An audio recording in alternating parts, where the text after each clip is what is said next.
Hello, everyone, and thank you for joining us for today's webinar, The Top 5 Strategies to Crush Seasonality in Sales, Speeding Up When Everyone Else Slows Down. Before we dive in, just a few quick housekeeping notes. Today's session is being recorded, and a link to the on-demand version will be shared with all registrants after the event. We encourage you to submit questions at any time using the chat feature. We will address questions at the end of the session if time permits. If we do not get to your question, we will reach out to you after the event. You can also access additional resources and helpful links through the event portal at any time during the session. And now, I'm pleased to introduce today's host, Joey Trapasso, Global Head of Client Recruitment Services at memoryBlue. Joey leads strategic hiring initiatives across North America, EMEA, and APAC for memoryBlue. Since launching the Contingency Sales Recruiting Division, Joey has built and scaled a team that has placed hundreds of sales professionals into high-growth B2B tech companies, driving millions in revenue and expanding memoryBlue's global reach. He also oversees the acclaimed Rising Stars program, which connects top-performing SDRs with permanent roles at client organizations. Known for blending data-driven talent strategies with hands-on sales expertise, Joey plays a critical role in helping tech companies build high-impact sales teams that scale. Joey, over to you. Oh, you're too kind, Stacy. Thank you for the introduction. My nickname is also Bones, so if you hear my colleague and friend Hannah here calling me Bones, that's what she's talking about. And on the topic of Hannah, she brings over 6 years of operational leadership and world-class execution to memoryBlue, and I'm so excited to have this webinar with her. Her strategic leadership was actually recognized in 2024 when she was named Most Influential B2B Software Business Leader at the prestigious Influential Businesswoman Awards, marking her second consecutive win. So she's got deep expertise in account-based sales development and global outreach, and I am thrilled to be able to cover this topic with her. So welcome, Hannah. Excited to do this. Thank you very much, Joey. And yes, super excited. It's the first time we get to do this kind of chat together. So I'm sure there's lots we can cover and go through, and we'll try and stay on topic for everyone who's listening. Heck yeah, and I'm sure we'll go into some tangents too. So seasonality in sales, we're going to chop this up into a few categories, but kick it off first with targeting accounts in seasonal dips. Hannah, I'll flip this to you first if you want to get us going with this. I can indeed. So I guess the first thing to think about is we're going to be kind of coming at this from a business perspective and from a salesperson, SDR, EDR, account executive direction as well. And any business worth their weight would already know what those kind of demand cycles are, what the kind of looking at those calendar events and knowing when seasonality is, but also bearing in mind, we can't just blame right now, we're in the middle of summer. We can't just say, oh, it's summer, it's seasonality, that's the reason it's slow. There's always some form of seasonality. It doesn't matter kind of where you are in the world. You look at something like Sweden, July is kind of say more of a no-go area because of seasonality there. France, it peaks at the end of August for their seasonality. Then you go across to the APAC region. You've got Chinese New Year. Japan has their Golden Week. I think they've got a Bon, which is on at the moment. So there's always something. And then you've obviously, for you guys in the US, your Thanksgiving, everybody has Christmas and New Year. So there is always some time of the year that is impacted by seasonality. So ultimately what the businesses need to do is to be aware of that. So there's awareness first off, and plan and prep for it. Now, a lot of businesses, most businesses work on quarterly basis when it comes to their forecasting and how they're mapping their go-to-market strategies and things like that. So it's very much being aware.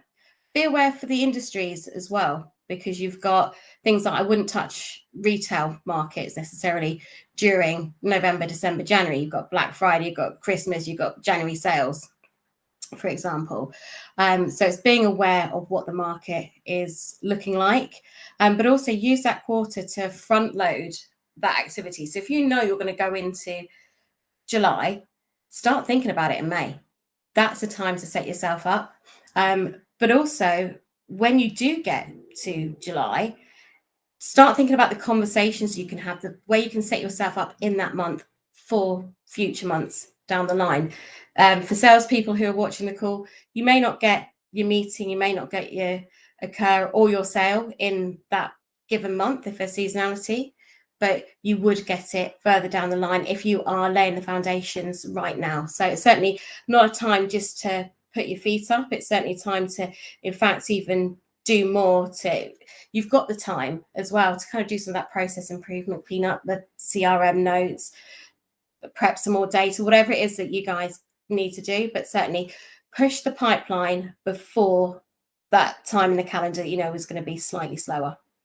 And I'd like to double click on that awareness piece that you brought up.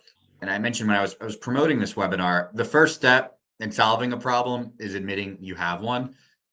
Over 2/3 of all B2B companies out there admit to sales struggles in summer months.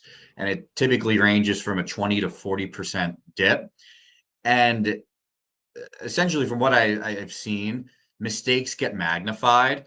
And when it comes to the actual targeting of the accounts, you need to know your ICP or you will be eaten alive. There's no freebies. The luck tends to dry up in those summer months. So who exactly is your ICP? At memoryBlue, we love companies fresh off of funding. Give me that Series A, Series B. If you just received $15 million in Series A funding, it doesn't matter that it's July 16th. It's go time. So to your point, avoiding retail in those November, December months, I think flipping as well to the, okay, who is just canceling summer plans and getting after it, needs headcount now, has a pipeline gap, can't have a pipeline gap, and doubling down on your ICP and not being afraid to pivot to an account-based marketing offense and saying, okay, we can spray and play in these hot months when all things are well and dandy, but this is crunch time. Here are 30 accounts that I know shouldn't be in any sort of summer slump. Let's focus our time and attention to attacking those. And it takes time. And we'll get into this in our technology piece, but 80% of an ABM offense is actually towards identifying those 30 to 40 accounts that you're going to attack. You have to go after more than just current events, and we'll cover that. But that targeting piece, understanding your ICP, because spray and pray in the summer is a formula for disaster. 100%. Yeah, and I think the thing that I'd say to that as well, there's always going to be organizations, whilst I say avoid retail, then, you know, travel companies at certain times of the year, more regulated industries when they get that, or government industries in April, for example, there's always going to be those times where it's going to be challenging, but equally there's always going to be those urgent needs as well within those organizations. So I wouldn't switch it off completely, but it's, again, following your ABM approach, targeting it correctly, using that technology, looking at the intent, but all of those things that can come with it. So you're making sure you're targeting the right people. And again, it's just kind of, you just have to adjust. There will always be somebody ready to buy. You just need to adjust it. And I think what frustrates me the most about seasonality is it's so often used as an excuse. People say things like, oh, seasonality, it's outside of our control. Well, actually, no. If you plan, you prep, you kind of shift, you know, you're targeting shifts, strategic planning is all around it. That is in your control as well. Then people might say, oh, no one buys during the holiday months. But again, there's always somebody buying as well. And just treat those slower windows, they're the investment window for you as an organization. And actually, you mentioned there some of those unicorn funded, the startups. Now is a great time to get going, because fine, it might be slower for some of the verticals that you're looking to get into, but now's the time to actually start learning, starting to hear some of that voice of the customer, get the brand awareness out there, start to build that pipeline. So then you're ready to hit everything at 100 miles an hour once everyone's coming back to life again.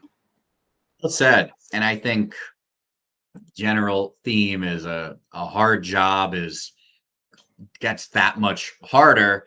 So how do we scale outreach without the dreaded taboo word burnout?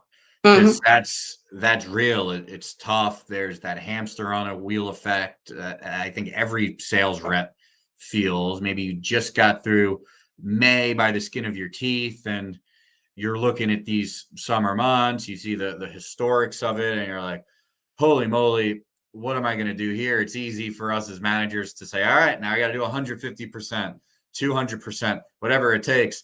Go, go, go. What have you seen, Hannah, in communicating that message and scaling outreach without just totally burning out the reps? Great question, Bones. So it's about setting expectations with the team to start off with. They obviously know there's going to be that seasonality. We also need to be speaking as a business, amongst a business. It's not a taboo subject either, talking about burnout, and also realistic expectations with the companies that you're doing this for. So for your customers, because actually they need to understand kind of the staffing levels. It's a good time as well to kind of combat that burnout. If your account executives are also on holiday and it's not going to be very fast in your market, now's the time for you to take yours as well, so you can get refreshed and come back when everybody else is back and ready to hit the ground running. Also, you use that slightly quieter time. I always say to double down on the activity, because you are going to have to put more in to get more out of it, which is going to help you further down the line. But actually use the slightly quieter time for things like doing more prospecting, do your maintenance, clear up the CRM, do that strategic planning for managers, customers, people at an exec level. Now's the time to do that planning. What is next quarter going to look like? You take that seasonality into account for that as well. But actually, you've got the time to sit and really think it through, spend time planning together. And also for the team, I think you need to incentivize people. That always helps with burnout as well. Obviously, we always expect anybody salesperson is so much expected from them in the role. Everybody's got their quotas to hit. We need to make sure those quotas are realistic and they are discussed with the stakeholders as well, if they need to be looked at slightly reduced. But if we're going to reduce a quota in 1 month, we need to be able to make up for it in future or prior months as well to counteract that seasonality. And you said it earlier, it doesn't start in June or July. The messaging should start before that. And I love showing my team the numbers. Numbers don't have emotions, and or even in performance planning, there should be that agreement of, yep, these goals were aligned. Your goals are my goals are your goals. That makes sense. And coming in and showing that historical data. Hey, as a team, last Q3, we only hit 57%. The year before that, we only hit 63%. So there's a storm brewing. Here's some of the battle scars that we've learned from the past couple of years, and here's how we can get out in front of that. Hey, that's great that you're at 120% of Q2 goal. We need that cushion, but there's still 2 weeks left in Q2, and we need to get ahead of the storm. The same way we'll book out in advance for early December, early November to get ahead of Thanksgiving and the holidays at the end of December. We want to do the same for those summer months. And part one is not taking our foot off the gas in Q2 and saying, no, we need this extra. This is part of the year. We mapped out goals for the year. We need that 120, 130% to make up for what might be a 70 to 80% Q3 and be able to not ruin our year over that. It's tricky because we talk a lot about the seasonality and our prospects being on vacation. Our reps have vacations too. And I think burnout comes when reps feel like they can't take time off. There's a family trip coming up. They have the PTO to take a few days off, but they don't feel comfortable doing that because they're like, oh crap, the forecast is not looking great. I don't have pipeline. And that's the juggling act there. And I think still enabling them and saying, listen, it's okay.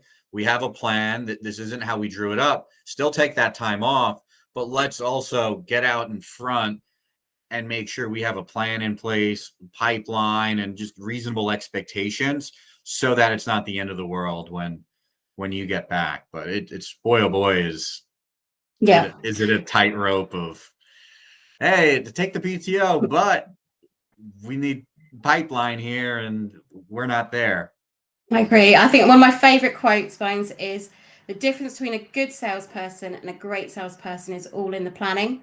And that planning is not just planning who you're going to call, when you're going to call them. It's planning your time, planning your vacation PTO time as well to fit in around when you think it's going to be best to take it, around those family events or what have you. And if you've planned it well in advance, then you know, okay, well, I'm going to have a week where I'm not going to be doing anything. I need to do more here. I need to do more there. And so it's very much about that planning. You made some really good points about how to get the most out of the team, actually, Bones. And I think I need to give you a shout out at this point that you've had, or coming in off one of your best quarters, even with seasonality. So did you want to share as well how you've kind of achieved that with your team?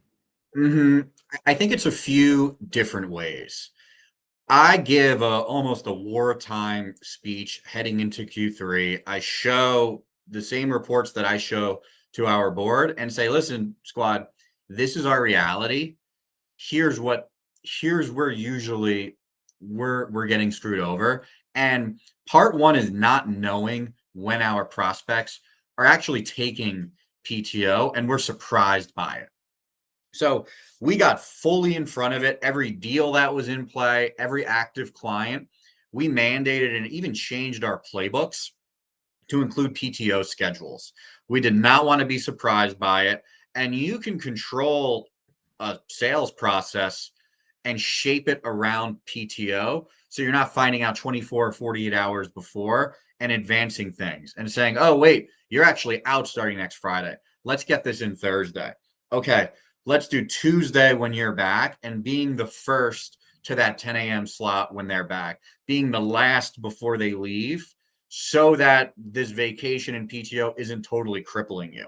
Establishing secondary and third points of contacts for when your champion or decision maker is out of office, so that the sales cycle can still go on. Maybe part 5 happens when part 3 normally is, but we aggressively got in front of it and we managed through it in daily huddles, and everyone was accountable for PTO.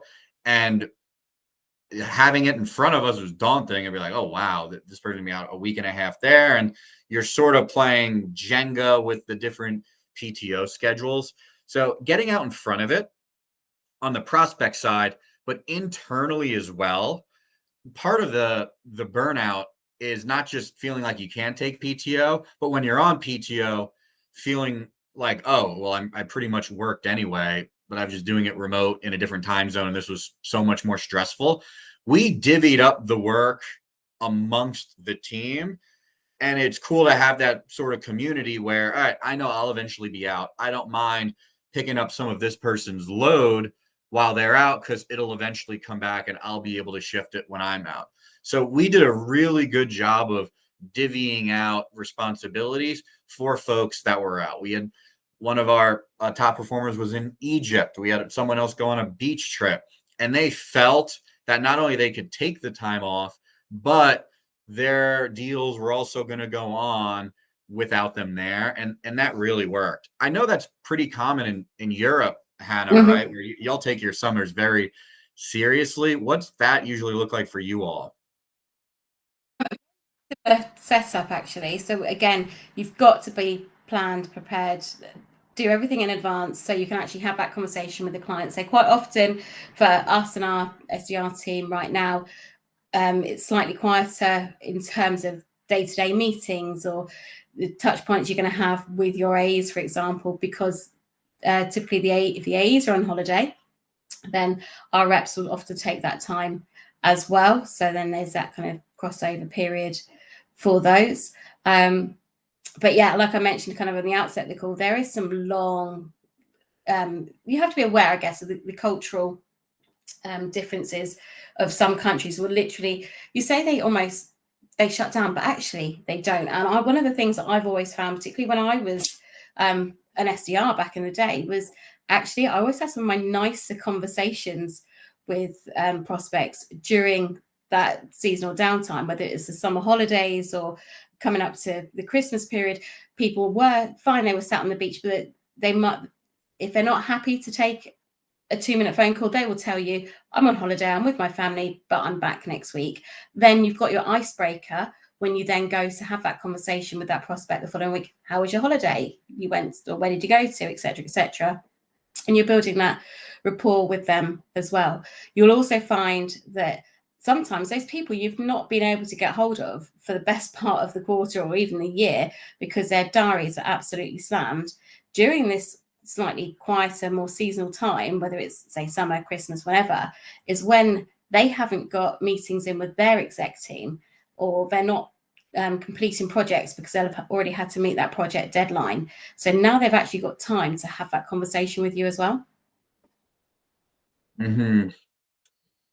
Yeah, that's well said. And then obviously the technology piece and living in this weird time before technology fully or AI fully takes over. And it's interesting because I feel like especially in this age, there's two types of people: folks using AI and the people aren't. And the ones that are have a massive advantage over the ones that aren't. And I still feel like my team and I are just scratching the surface, while I'm simultaneously blown away at the capabilities of ChatGPT and some of the add-ons that our tech stack has added in recent months.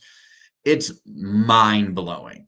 And this blends in with burnout. And I think that's part of what's going to become the job of the modern day manager. How can you make your team's job easier? And when it comes to retaining employees, it's going to be who has the best tech stack. And it could be in the form of prospecting. Okay, I can leave for a little bit more money, but now if this other place doesn't have these tools that I have to list build for an extra hour, 90 minutes a day, in addition to what I'm currently doing here. I'd rather stay here because I feel enabled. What are you seeing so far, Hannah, when it comes to leveraging tech, specifically AI, to help not just reduce burnout, but get ahead of the seasonality? Yeah, to be honest, it's not necessarily AI that I'd be so focused on in terms of seasonality, but it's what can you use to keep going even when you're not, whether that's because you're on PTO or burnout. So it's all those kind of automation tools. If you've set up various tasks, automations when it comes to actually following up on emails or just nurturing, just doing kind of that market data dump, if you like, into whether it's a white paper or just a soft touch to touch base with prospects to keep yourself visible whilst you're away, keep them warm.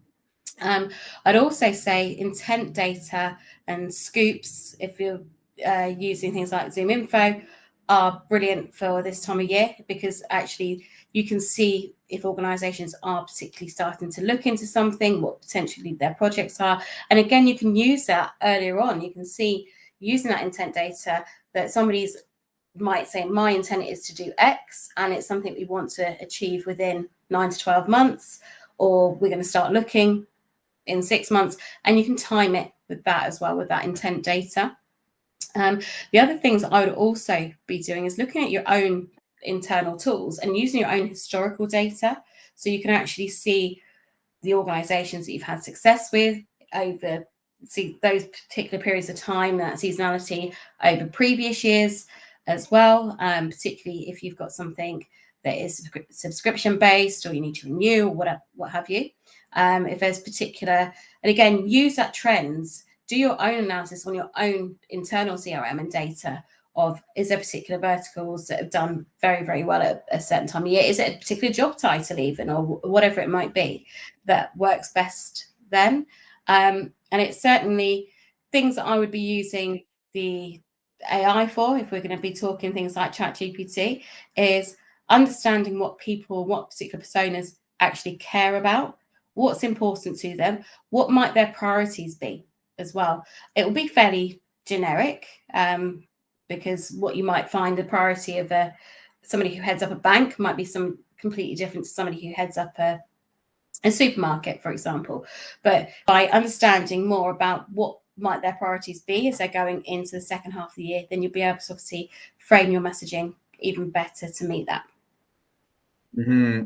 And making the most of the opportunities that you have, because the common denominator of technology and AI is efficiency. It can be efficiency in list building, but it can also dramatically improve your conversion rates, either on cold calls, where once you have a contact with a prospect, maybe you're going from 5 pickups a day down to 3. Okay, well, we could either do more output to get the 3 to go up to 5, or how can we be more lethal? Maybe we're only converting 16% of all of those connects. Okay, how in these summer months can we get this up to 21, 22, 23% and pick up those percentage points in the conversion rates?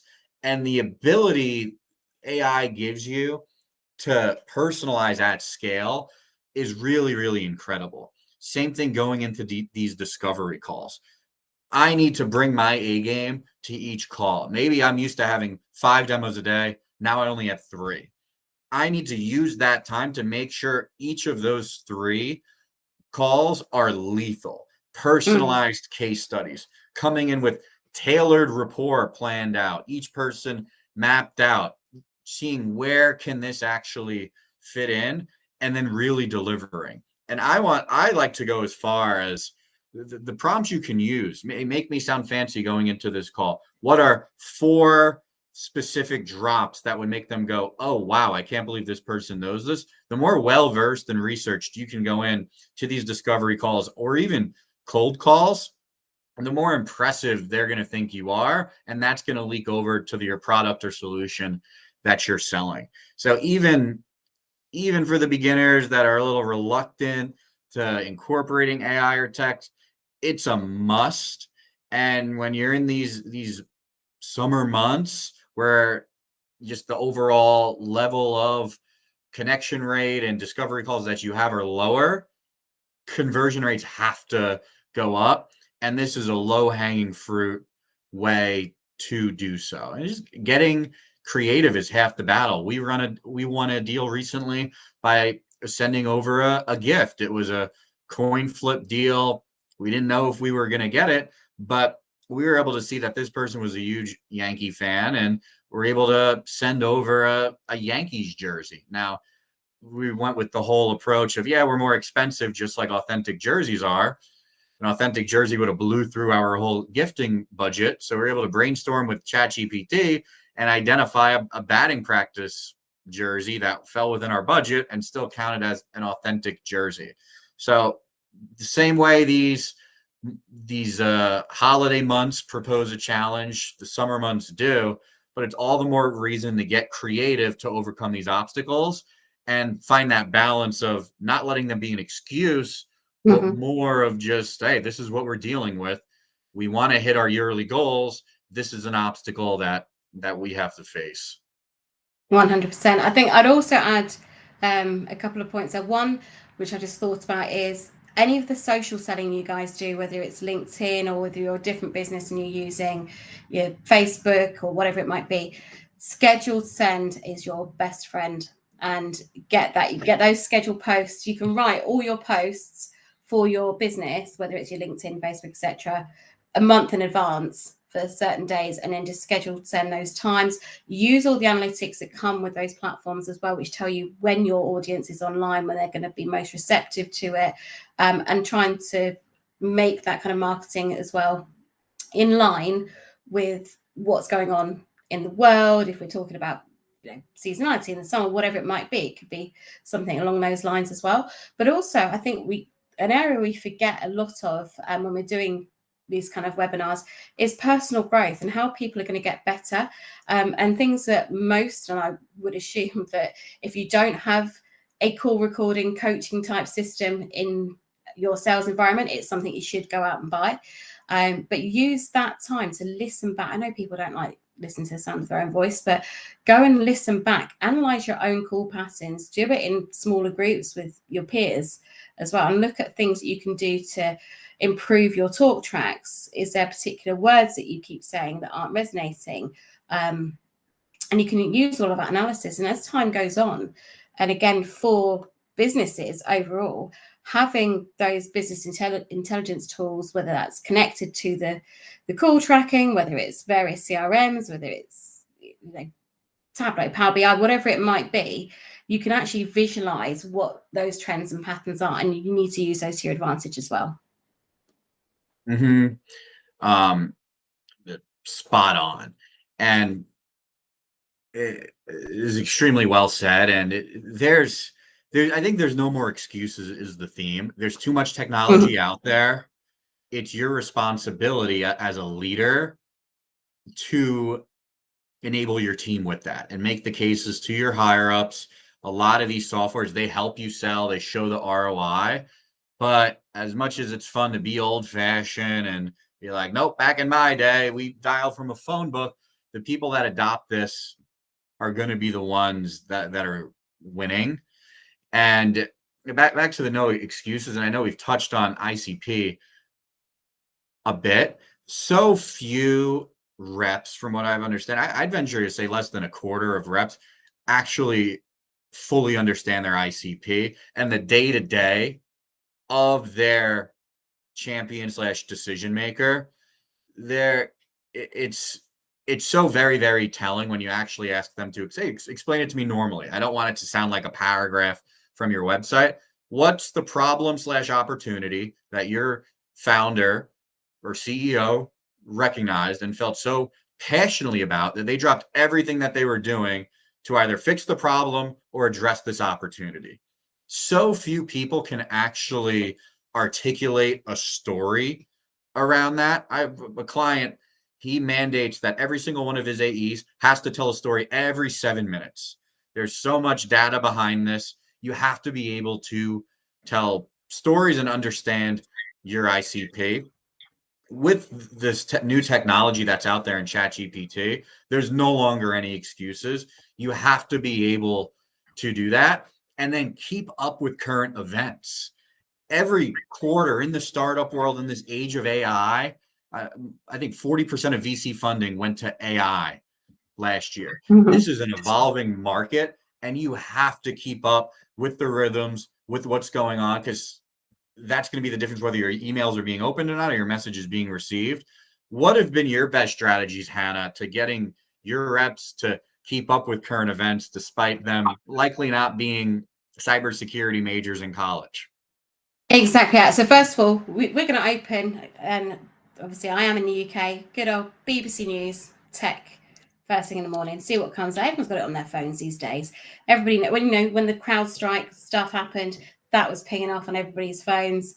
Everybody knew about it. We know about when Heathrow Airport has all of its issues and things like that. So keeping up to date with that. Obviously, we don't want to go ambulance chasing either. What works for my team more so, again, one of the old-fashioned things is the best salespeople believe in what they sell. Now, so much of this tech these days, it goes straight over your head. We are not, like you said, we are not technically minded enough. We are not those geniuses who's thought up this tech, but we need to understand it at a good enough level to be able to sell it. So first of all, we're selling the business pain or solving the business pain and selling the business value. We don't need to know about all singing, all dancing, kind of flashing lights and everything else like that comes with it.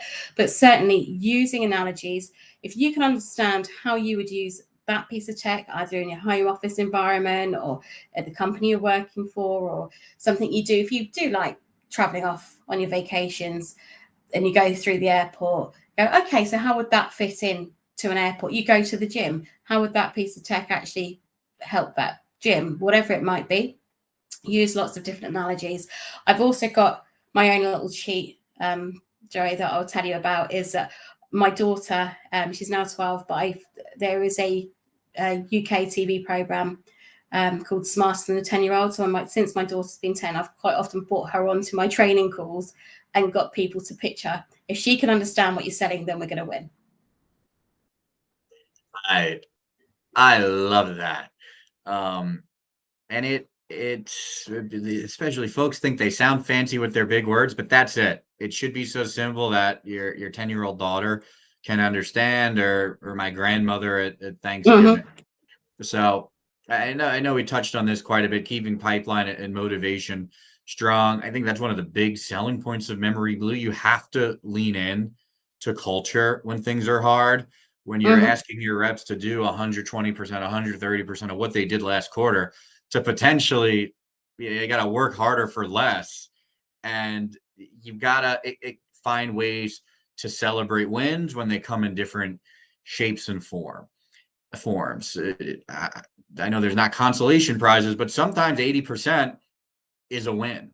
When you hit 120% the previous quarter, I like to view the year as a 12-month regular season, and you're not going to go undefeated, but you want to have a winning record and be above 100%. So knowing where are we at, what is a win? We still want to forecast goal and we want to hit 100% of each quarter, et cetera, make the shareholders happy. But sometimes wins look different. And if 73% in Q3 is 60% higher than last year and keeps you on pace going in to a Q4 that's historically strong, sometimes that is a win. And it doesn't mean pausing culture events and, oh, the spiff starts at 100%, so no one hit the spiff and we weren't eligible for any of these events. That's when things get ugly, and that's when the burnout gets even more exasperated. Anything you'd want to add there that we haven't covered already, Hannah? Yeah, so I'd say in terms of kind of leadership, sometimes you need to look at those micro goals. Look at, again, you've got your KPIs, which then lead to your OKRs. Obviously, the end goal is typically what you're setting out to achieve, but sometimes during that summer period, you do need to look at the smaller goals. Look at the number of conversations rather than the number of occurs, for example, in our kind of industry. Equally, gamify it, like I say about the spiffs as well. It's definitely celebrating the activity. One thing I would say to all of the salespeople on the call, please do not let the quieter times lead you down the path of bad habits, of thinking that it's a little bit quieter. I'm going to go off and I'm going to do my research. I'm going to do all this data. And you're forgetting the fundamental first aspect of actually doing that outreach. You need to keep doing it. If you suddenly dip off and start to cherry pick, please don't ever cherry pick your prospects, because whilst I'm going, yeah, look at the historical data, look at this account, look at that, you need to continue doing that.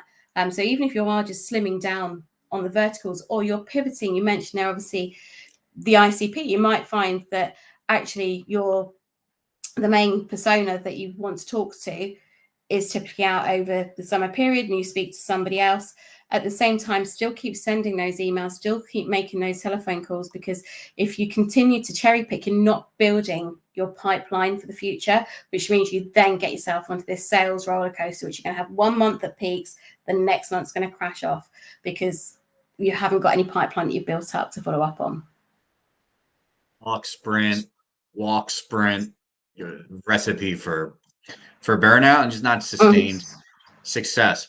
Well, this was fun, and I'm sure our audience heard us referencing memoryBlue, our special sauce. For anyone not familiar, memoryBlue is a global firm, and we do all things lead gen. I manage our sales recruitment division, where we help our clients scale their sales teams and build their go-to-market and make those first strategic hires. Hannah is on our sales development as a service side of the house, where companies as big as Airbnb or as small as Series A startups either augment or fully outsource the SDR function to memoryBlue. We supply the tech stack, the managers, do the hiring, and we're also crazy enough to have that hired out model, where over 60% of the time our clients actually choose to hire out the SDR from memoryBlue when they are ready to bring the function in-house. We got well over 600 SDRs covering 22 languages. I don't know how Hannah does it over there in Europe with all the different languages. Glad we only speak English for the most part in North America. 9 offices globally. And that's really the story. So as we come up on time here, we've got our 5 takeaways, plan around the calendar, double down on high activity accounts, leverage tech for smarter scaling, evolve your ICP with market rhythms, and keep pipeline and people engaged. But ton of fun. Thanks for doing this with me, Hannah. I certainly learned a ton. And I hope everyone enjoyed this. Yeah, thank you very much again, Joey. We could have spoken for even longer, I'm sure, but I think that's hopefully enough for all our audience to take away today. Beautiful. Take care, everyone.